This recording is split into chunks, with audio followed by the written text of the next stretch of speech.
Hi everyone, good evening. कैसे हैं? आशा करते होंगे बढ़िया है। आज हम एक नए सेशन के साथ आपके लिए एक वीडियो ला रहे हैं, यानी एक नया टॉपिक, यूरोपियों का आगमन।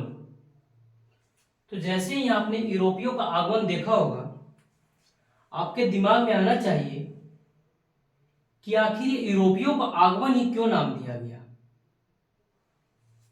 तो देखिए, ये हमारा भारत हो गया और ये यूरोप हो गया।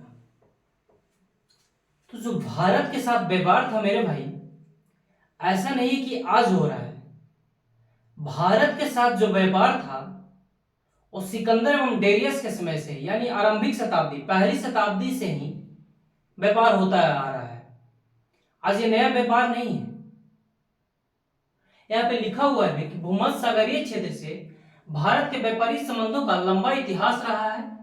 ईसा के आरंभिक शताब्दियों से भारत के रोमन साम्राज्य के साथ व्यापारिक संबंध कायम था। कहने का यहाँ पे मतलब यही है कि जो भारत और यूरोप के बीच जो व्यापार का संबंध था वो आपका पहली शताब्दी से ही था, आरंभिक शताब्दी जो था।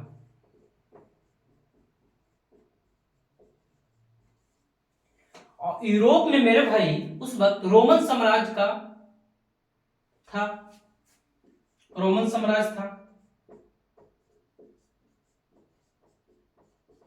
जो कि यहां लिखा हुआ है, कायम था। तो ये व्यापार जो मेरा था भाई, ये नया नहीं है, रोमन साम्राज्य के साथ ही व्यापार था। आप जानते होंगे कि जो चाइना का जो सिल्क रूट है, अभी BRI के तहत उसको जोड़ भी रहा है चाइना। जो सिल्क रूट है वो बहुत पुराना था, सिल्क रूट से भी व्यापार होता था। तो आज का ये नया व्यापार नहीं है मेरे भाई, रोमन साम्राज्य से ये व्यापार हो रहा है।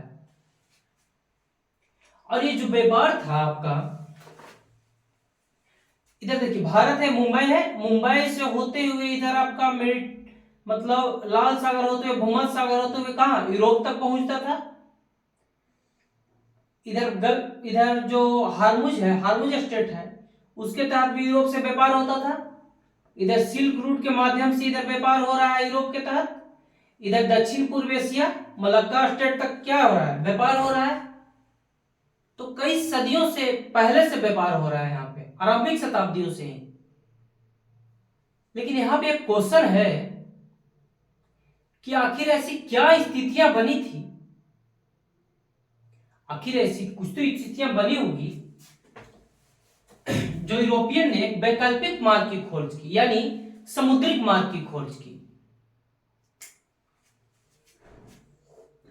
अब भारत के साथ व्यापार का भी एक कारण था मेरे भाई उस समय, क्योंकि भारत और चाइना को देखा जाए तो जीडीपी में, सकल घरेलू उत्पाद, यानी सकल घरेलू उत्पाद किसे कहते हैं, एक साल का जो वस्तुओं और सेवाओं का जो मूल्य निकाल लिया जाता है उसी को सकल घरेलू उत्पाद कहते हैं। बात को समझ पा रहे हो? तो 55% मात्र जो कंट्रीब्यूशन था सिर्फ भारत और चाइना करता था।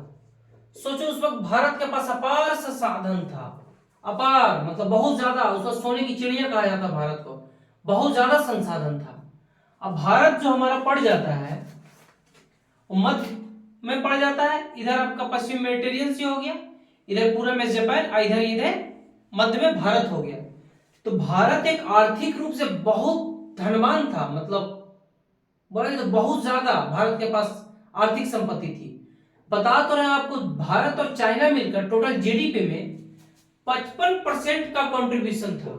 तो सोच सकते हैं आप कि कितना ज्यादा भारत के पास और चाइना के पास संपत्ति था, आर्थिक था।